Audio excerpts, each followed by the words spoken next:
चलिए hello everyone, welcome back to my YouTube channel. और आज की क्लास में हम लोग करने वाले हैं अपनी क्लास 11th की अकाउंटेंसी का चैप्टर नंबर 15, जिसका नाम क्या है, depreciation. Okay, so my dear friends, इससे पहले आपको डेप्रिसिएशन को लेकर के मे भी हो सकता है कि कॉन्सेप्ट क्लियर हो या ना हो, आई डोंट नो, बट आज की वीडियो को अगर आप देख लोगे तो आई होप कि आपको डेप्रिसिएशन क्या है, क्यों चार्ज किया जाता है, ठीक है, और इसके क्या रूल्स होने वाले हैं, वो सब आपको इस वीडियो के अंदर क्लियर हो जाएगा। ठीक है, तो आज की जो वीडियो है ना, बेसिकली वो डेप्रिसिएशन के थोड़ा सा थ्योरेटिकल कॉन्सेप्ट के ऊपर है। तो आपको क्या है कि थोड़ा पेशेंस के साथ, फोकस के साथ, और जो कुछ मैं बोल रहा हूँ उसको ध्यान से सुनना है बस, ठीक है, ताकि आप हर एक पॉइंट को अच्छे से रिलेट कर सको और अंडरस्टैंड कर सको। ओके, सो चलिए विदाउट डिले हम लोग अपनी पढ़ाई को कंटिन्यू करते हैं।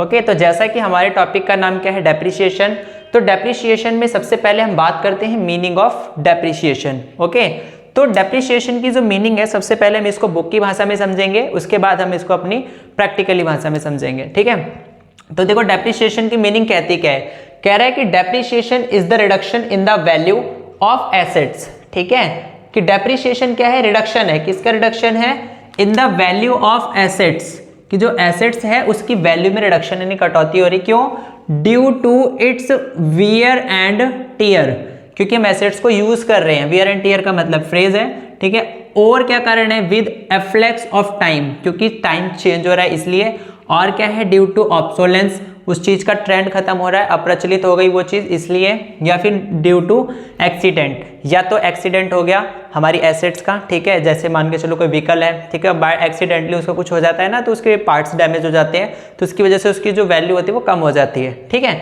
तो यहाँ पर जो कह रहा है कि डेप्रिसिएशन क्या है, reduction in the value of assets, तो जो कुछ भी हमारी अब कौन सी एसेट्स हैं, तो यहाँ पर मीनिंग में थोड़ा सा मैं अपनी तरफ से मॉडिफिकेशन करना चाहूँगा कि भाई यहाँ पर एसेट्स तो बोल रहा है, लेकिन आपको ये चीज़ ध्यान रखनी है कि इसको बोलते हैं फिक्स्ड टेंजिबल एसेट्स वाली एसेट्स की बात कर रही है। ठीक है, फिक्स्ड टेंजिबल एसेट्स, तो फिक्स्ड टेंजिबल एसेट्स कौन सी एसेट्स होती है, जैसे मशीनरी, प्लांट, ठीक है, बिल्डिंग, व्हीकल, फर्नीचर, कंप्यूटर, ठीक है, लैपटॉप्स, तो ये सब जो हमारे फिजिकल एग्जिस्टेंस में एसेट्स होती है ना बिजनेस के अंदर, जिनका मतलब एक लिमिटेड टाइम पीरियड होता है, तो इस तरह की जो एसेट्स है वो कौन सी कैटेगरी में आती है, फिक्स्ड टेंजिबल एसेट्स। तो जो फिक्स्ड टेंजिबल एसेट्स है ना, उनकी जब वैल्यू कम होती है तो उसको हम लोग क्या बोलते हैं, डेप्रिसिएशन बोलते हैं। ठीक है, अब आप बोलोगे कि इसने तो बोला था कि एसेट्स की वैल्यू कम हो रही है, तो माय डियर फ्रेंड्स, एसेट्स के अंदर दोनों चीज आती है ना आपकी, एक होती है टेंजिबल और एक होती है इनटेंजिबल।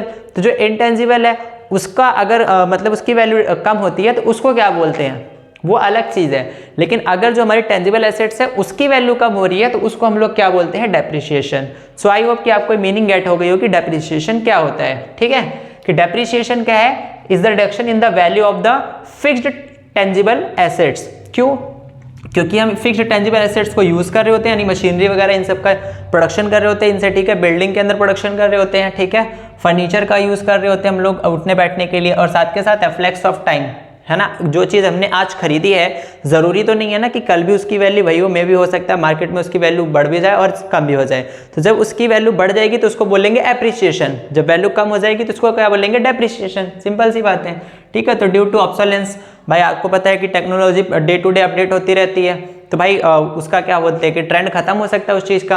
आज आपके पास जो मशीनरी है, सपोज कर लो कि आप उससे 100 यूनिट्स का प्रोडक्शन कर रहे हो, मे भी हो सकता है कल को एक ऐसी सेम टेक्नोलॉजी आ जाए जिससे कि बंदे 200 यूनिट्स का प्रोडक्शन कर रहे हैं, तो लोग ये वाली जो मशीनरी आपके पास है उसको बाय करना कम कर देंगे और उसकी तरफ ज़्यादा मतलब उसको बाय करना शुरू कर देंगे। ठीक है, तो वो उसको बोलते हैं ऑब्सोलेंस, है ना, यानी एक तरह से किसी चीज़ का ट्रेंड खत्म हो जाना।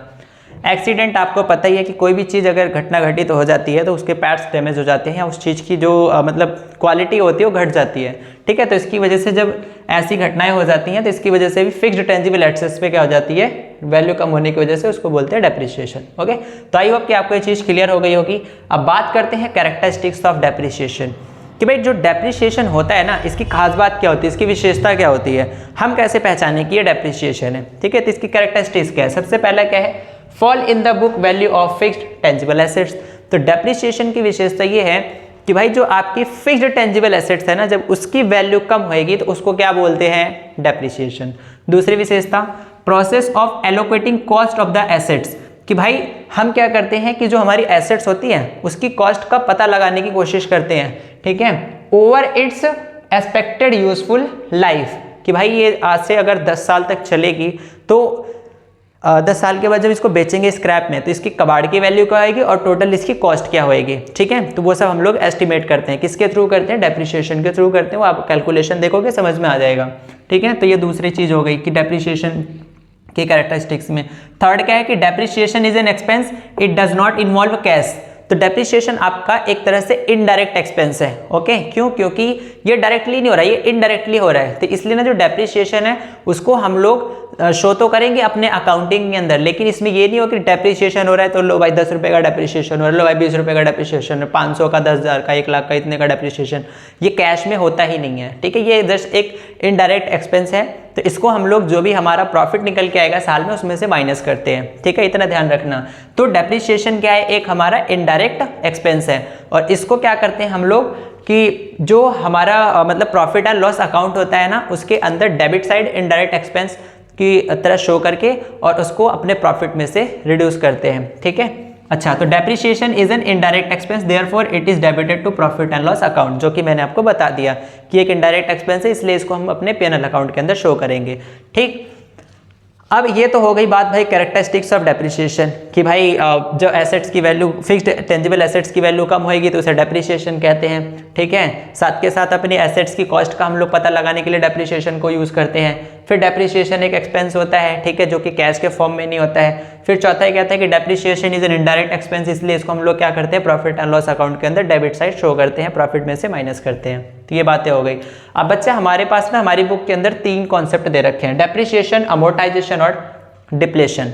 तो ये तीनों चीज़ें क्या होती है कि डेप्रिसिएशन, अमोर्टाइजेशन और डिप्लेशन, क्योंकि आप डेप्रिसिएशन का चैप्टर पढ़ रहे हो, किसी ने आपको कंफ्यूज करने के लिए इन 2 और एक्स्ट्रा वर्डों का यूज़ कर लिया, तो आप क्या जवाब दोगे।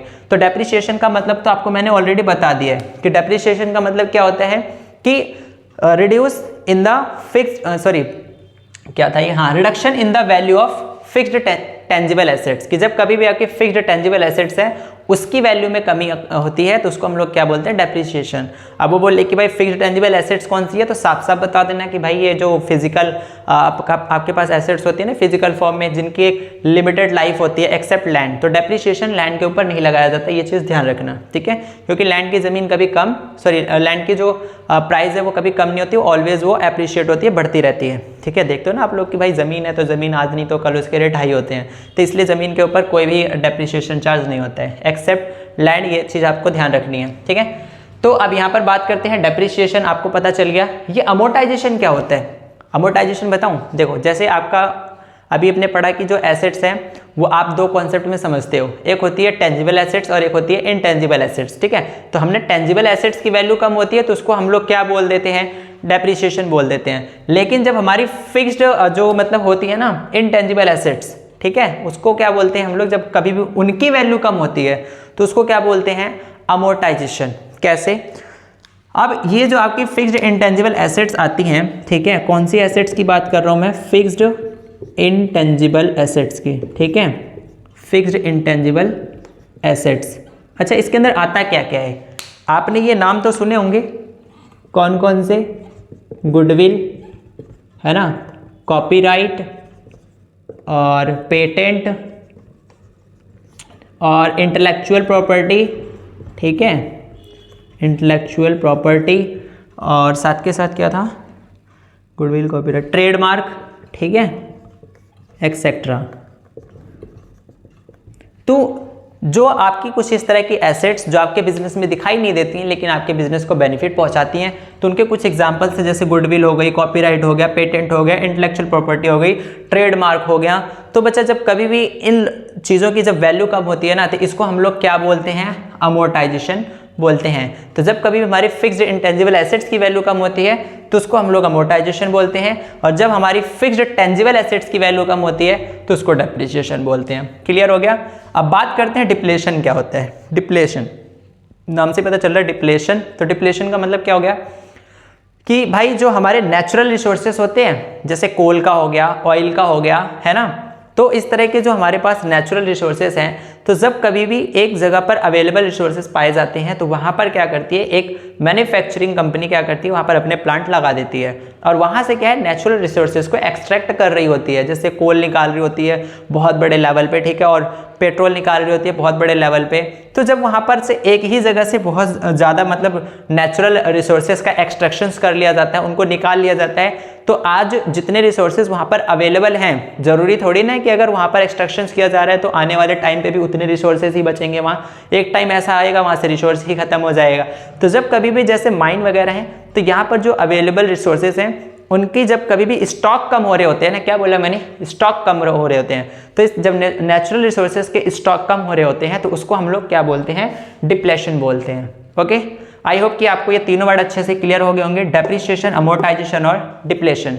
ओके, तो नाउ हमारा अब यहाँ पर फोर्थ पॉइंट आ जाता है माय डियर फ्रेंड्स कि हम लोग डेप्रिसिएशन को क्यों चार्ज करते हैं, causes and reason for the depreciation. ठीक है, कि डेप्रिसिएशन को हम लोग चार्ज कर रहे हैं तो उसके क्या कॉजेज हैं, क्या कारण है। तो देखो, डेप्रिसिएशन को चार्ज करने का सबसे पहला रीजन कि हम लोग अपने बिजनेस के अंदर जो हमारे पास फिक्स्ड टेंजिबल एसेट्स होती है जिनकी लिमिटेड लाइफ होती है, उनके ऊपर हम लोग डेप्रिसिएशन क्यों चार्ज करते हैं। तो सबसे पहला रीजन होता है भाई यूज ऑफ एसेट्स। भाई आप मशीनरी लेकर के आए, ऐसा तो है नहीं कि कॉर्नर में उसको सजा के रखोगे, उससे जो है प्रोडक्शन ही तो करोगे। तो प्रोडक्शन करोगे, मशीनरी चलेगी, पुर्जे हिलेंगे, ठीक है, और जो लोहा वो उसका यूज मतलब चलते चलते मतलब कहते हैं डैमेज होता रहेगा और मशीनरी की जो वैल्यू कम होएगी। तो पहला रीजन क्या हो गया कि भाई हम लोग ये देखते हैं कि आज हमने 1 लाख की मशीनरी खरीदी, ईयर के एंड में अब इसकी क्या वैल्यू रहेगी, 2 साल बाद इसकी वैल्यू क्या रहेगी, 3 साल बाद इसकी वैल्यू क्या रहेगी, है ना। तो इसलिए हम लोग हर साल जो वैल्यू कम हो रही होती है उसको बोलते हैं डेप्रिसिएशन।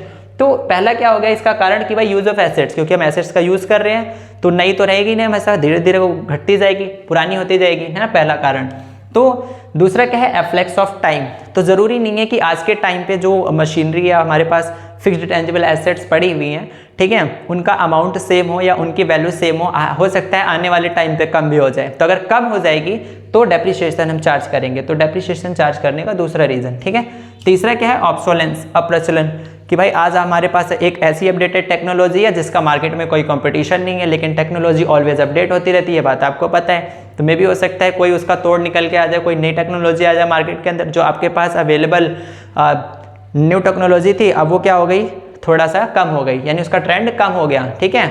अब जो मार्केट के अंदर न्यू मैन्युफैक्चरिंग मशीनरी आ गई, ठीक है, तो उसका ट्रेंड बढ़ गया, तो उसको बोलते हैं ऑब्सोलेंस, यानी किसी फिक्स्ड टेंजिबल एसेट्स का मतलब प्रचलन खत्म हो जाना। तो तीसरा कारण ये होता है कि हम लोग डेप्रिसिएशन चार्ज करते हैं। चौथा क्या होता है, एक्सीडेंट। शब्द से पता लग रहा है, एक्सप्लेन करने की जरूरत नहीं है। ओके, तो यहाँ पर 4 कारण हो गए, ठीक है, causes and reason for depreciation. अब हमने ये पढ़ लिया, अब बात करते हैं ऑब्जेक्टिव और नीड फॉर डेप्रिसिएशन, कि भाई हम लोग डेप्रिसिएशन चार्ज कर रहे होते हैं तो उसके क्या कारण होते हैं, है ना। सॉरी, कारण तो हमने पढ़ लिया, सॉरी। अब हम पढ़ रहे हैं ऑब्जेक्टिव या नीड, कि मतलब इसकी ज़रूरत क्या है, इसका उद्देश्य क्या है ना, क्या ज़रूरत है डेप्रिसिएशन को चार्ज करने की। कारण समझ में आ गया, डिफरेंस समझ में आ गया, विशेषता समझ में, कैरेक्टरिस्टिक्स आ गई, है ना। तो डेप्रिसिएशन का मतलब समझ में आ गया। अब इसका ऑब्जेक्टिव, उद्देश्य क्या है, पर्पस क्या है, नीड क्या है, ठीक है। तो देखो, सबसे पहली नीड है कि डिटरमिन करेक्ट प्रॉफिट और लॉस। कि माय डियर फ्रेंड्स, जब हमारा ईयर के एंड में फाइनल अकाउंट बनाया जाता है, profit and loss trading account और ये बैलेंस शीट वगैरह, तो बैलेंस शीट के अंदर जब कभी भी अपने फिक्स्ड टेंजिबल एसेट्स वगैरह शो कर रहे होते हैं, जैसे एसेट्स दिखा रहे होते हैं, फर्नीचर दिखा रहे होते हैं, प्लांट एंड मशीनरी दिखा रहे होते हैं, बिल्डिंग्स दिखा रहे होते हैं, तो अब ये सब क्या एक तरह से लिमिटेड टेंजिबल एसेट्स हैं, यानी इनकी लाइफ लिमिटेड है। तो लाइफ लिमिटेड क्यों है, क्योंकि ये हर साल अपनी वैल्यू कम कर रहे होते हैं, कहीं ना कहीं वैल्यू इनकी घट रही होती है ना। तो इससे क्या होता है कि हम हर साल अपने प्रॉफिट में से जितना ये नुकसान हो रहा है इनडायरेक्टली, जितना हमारे ये खर्चा हो रहा है, यानी एसेट्स की वैल्यू कम हो रही है, उसको अपने प्रॉफिट में से माइनस करते हुए चलेंगे ना, तभी तो हमारा क्या आएगा, करेक्ट प्रॉफिट और लॉस, ठीक है। तो ये पहला पर्पस होता है कि हम लोग जब कभी भी बैलेंस शीट बनाएंगे ना, तो उसके अंदर हमें प्रॉफिट एंड लॉस अकाउंट बनाएंगे तो उसके अंदर हमें नेट प्रॉफिट जब निकलेगा तो करेक्ट निकल के आएगा, क्योंकि हम इस वाले खर्चे को भी माइनस करके दिखाते हैं। क्यों, क्योंकि एक इनडायरेक्ट एक्सपेंस है। सेकंड क्या है, to show the true and fair view of the financial position, कि भाई जब कभी बैलेंस शीट बनाएंगे तो assets is equal to liability, तो वहाँ पर जब हम दिखाएंगे तो वहाँ पर जो भी हमारी एसेट्स की वैल्यू होगी वो एकदम ट्रू एंड फेयर व्यू पे आएगी, यानी कि आज एसेट्स की वैल्यू एग्जैक्टली क्या है वो हमें बैलेंस शीट के अंदर प्रॉपर जो है मेंशन करने में भी आसानी हो जाएगी, ठीक है, अगर हम डेप्रिसिएशन को सही से चार्ज करेंगे तो। थर्ड क्या है, to provide fund for the replacement. ज़रूरी नहीं है कि अगर आज हमारे पास एसेट्स हैं हम सिर्फ डेप्रिसिएशन माइनस करते हुए चले जा रहे हैं, और जब जब एसेट्स एक दिन ऐसा आएगा कि इसकी वैल्यू 0 हो जाएगी, इसको हम लोग स्क्रैप में बेच देंगे, तो भाई उस दिन क्या हाथ पे हाथ धर के बैठेंगे क्या।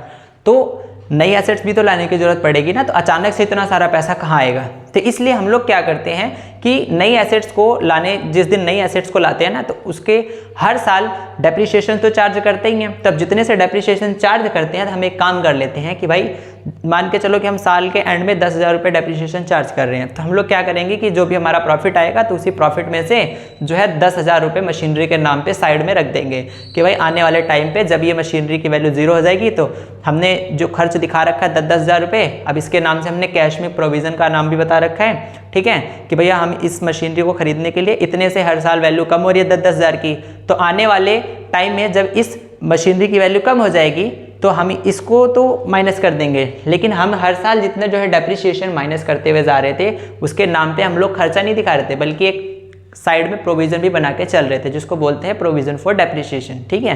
तो वो अमाउंट हम इकट्ठा करते हुए चलेंगे ताकि हमें बर्डन ना पड़े, ठीक। तो इसलिए हम डेप्रिसिएशन को चार्ज करते हैं, तो इससे हमें एक आसानी हो जाती है कि हम हर साल कितना कितना पैसा कलेक्ट करते चलें कि जिस दिन इस मशीनरी की वैल्यू खत्म हो जाएगी उस दिन हम नई मशीनरी भी खरीद सकें, ठीक। चौथा, to comply with the legal provisions, ठीक है। तो जब कभी भी हमें किसी लीगल प्रोविजंस को फुलफिल करने की ज़रूरत पड़ेगी तो हम लोग वहाँ पर डेप्रिसिएशन को जब चार्ज करके दिखाएंगे तो हमारी एसेट्स की ट्रू एंड फेयर व्यू आएगी, तो इसलिए हमें कोई प्रॉब्लम नहीं होएगी। ओके, सो आई होप कि आपको ये पूरा का पूरा डेप्रिसिएशन की थ्योरी यहाँ तक कंप्लीट हो गई होगी। अब डेप्रिसिएशन को समझने से पहले हम और आगे बढ़ते हुए एक और बात कर लेते हैं इंपॉर्टेंट पॉइंट्स। तो माय डियर फ्रेंड्स, आप डेप्रिसिएशन पढ़ रहे हो तो डेप्रिसिएशन के कुछ रूल्स आपको मालूम होने चाहिए। क्या?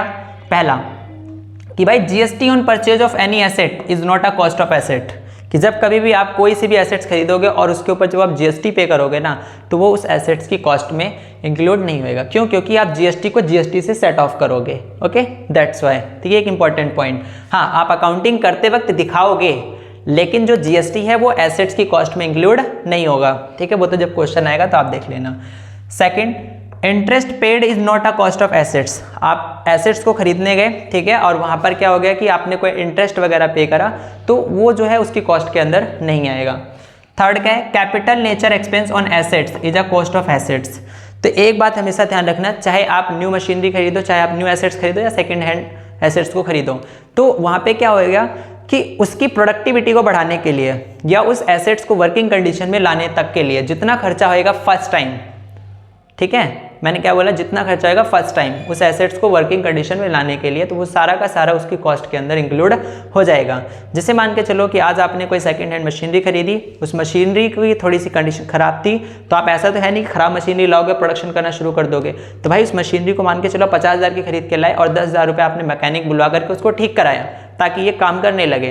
तो अब मशीनरी की कॉस्ट कितनी हो गई? 50 और 10 60,000 रुपये की, ठीक है। तो वही कह रहा है कि जो एसेट्स की कॉस्ट है जब आप उसको वर्किंग कंडीशन में लाओगे ना, जो कैपिटल नेचर, कैपिटल का मतलब जो आपको लॉन्ग टर्म बेनिफिट देने वाला खर्चा है मशीनरी के ऊपर या एसेट्स के ऊपर, तो वो एसेट्स की कॉस्ट के अंदर इंक्लूड हो जाएगा। ओके, सो आई होप कि आपको यहाँ तक ये पूरा का पूरा जो है थ्योरी पार्ट समझ में आ गया होगा। अब यहाँ पर एक और चीज़ ध्यान रखना कि जब हम लोग डेप्रिसिएशन को चार्ज करेंगे तो वहाँ क्वेश्चन हमें घुमाने की कोशिश करेगा। क्या?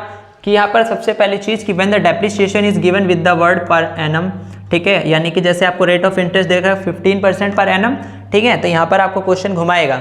कभी वो आपको सिर्फ 15% दे देगा, ठीक है, और कभी वो आपको 15% पर एनम देगा। साथ के साथ वो बोलेगा कि हमने साल के शुरू में नहीं, साल के बीच में इस डेट को खरीदी है और साल यहाँ पे मतलब ईयर हमारा यहाँ पे एंड होता है। जैसे अक्टूबर में खरीदी तो ईयर कब एंड होता है? 31 मार्च को। तो तब से तब तक का ही डेप्रिसिएशन आपको चार्ज करना है। कब? जब आपको ऐसे बोल रखा हो 15% पर एनम या 10% पर एनम, ठीक है, और मशीनरी कब खरीदी है? इस महीने की इस तारीख को खरीदी है, तो आपको उतने महीने के हिसाब से ही डेप्रिसिएशन चार्ज करना है। ये ध्यान रखना आपको, ठीक है। जिस दिन मतलब आपको ये बताया जाए पहली कंडीशन कि जब आपने एसेट्स खरीदी है और उस एसेट्स की खरीदने की डेट के साथ साथ बोल रखा है कि रेट ऑफ इंटरेस्ट इतने % का है और उसके साथ ये वर्ड मेंशन कर रखा है पर एनम, बस यही चीज़ मेन है इसके अंदर, ठीक है। तो अगर आपको एसेट्स किस दिन खरीदी है वो और इंटरेस्ट जो चार्ज करना उसके साथ में दे रखा है कि 15% 20% पर एनम, वो तो आपको क्या करना है, जिस टाइम से खरीदी है और जब आपका ईयर एंड हो रहा है उतने ही महीने का आपको डेप्रिसिएशन चार्ज करना है। दूसरी चीज़ क्या ध्यान रखनी है आपको, डेट ऑफ एक्विजिशन या आप कह लो कि परचेज इज नॉट गिवन। तो मान के चलो कि आपको क्वेश्चन में गिवन है कि भाई आपका 15% पर एनम आपको डेप्रिसिएशन चार्ज करना है, ठीक है, 10% पर एनम आपको डेप्रिसिएशन चार्ज करना है, लेकिन वहाँ पर ये नहीं दे रखा है कि आपने उस एसेट्स को कब खरीदा है, तो सीधा सीधा आपको पूरे साल का डेप्रिसिएशन कैलकुलेट कर देना है। बेशक ये दिया हो 15% per annum doesn't matter. Okay, तो दोनों में थोड़ा सा डिफरेंस क्या आया कि भाई यहाँ पर एसेट्स को किस डेट को खरीदा था, तो इसलिए हमने यहाँ पे महीने के हिसाब से कैलकुलेट करा था, लेकिन यहाँ पे किस महीने में खरीदा वो नहीं दे रखा, लेकिन इन्फॉर्मेशन ये वाली पूरी दे रखी है परसेंट के हिसाब से पर एनम। तो फिर भी हम क्या करेंगे, जब मंथ ही नहीं पता तो हम पूरे साल का चार्ज कर देंगे। थर्ड क्या ध्यान रखना है कि मान के चलो कि आपको रेट ऑफ डेप्रिसिएशन दे रखा है, जैसे यहाँ दे रखा था रेट ऑफ डेप्रिसिएशन 10%, 15% दे रखा है, मैंने अज्यूम करा 10%, और इसके साथ में मैंने ये पर एनम वर्ड ये वाला अज्यूम नहीं करा, यानी सॉरी क्वेश्चन ने ये वाले वर्ड नहीं बोला कि भाई आपको डेप्रिसिएशन इतने % से पर एनम चार्ज करना है। तो अगर पर एनम नहीं दे रखा तो भी आपको क्या करना है, पूरे साल का चार्ज कर देना है, ठीक है, डेप्रिसिएशन। तो आई होप कि आपको ये पूरा का पूरा थ्योरी पार्ट क्लियर हो गया होगा। ओके, सो अगर कुछ नहीं समझ में आया है तो डू कमेंट प्लीज़। ओके, मैं उस क्वेरी को आपको कमेंट में सॉल्व करके बता दूंगा। तो अगर वीडियो अच्छा लगा हो तो प्लीज़ लाइक करें और इस चैनल को सब्सक्राइब भी कर लें और अपने फ्रेंड्स के साथ शेयर भी कर लें, ठीक है। तो इससे क्या होगा कि हम लोगों की जब कम्युनिटी बढ़ेगी तो थोड़ा सा मुझे भी मोटिवेशन मिलेगा और मैं आपको हर एक टॉपिक ऐसे ही अच्छे से जो है प्रोवाइड करने की कोशिश करूँगा। सो तब तक के लिए थैंक यू सो मच, मिलते हैं नेक्स्ट वीडियो में, टेक केयर, बाय बाय।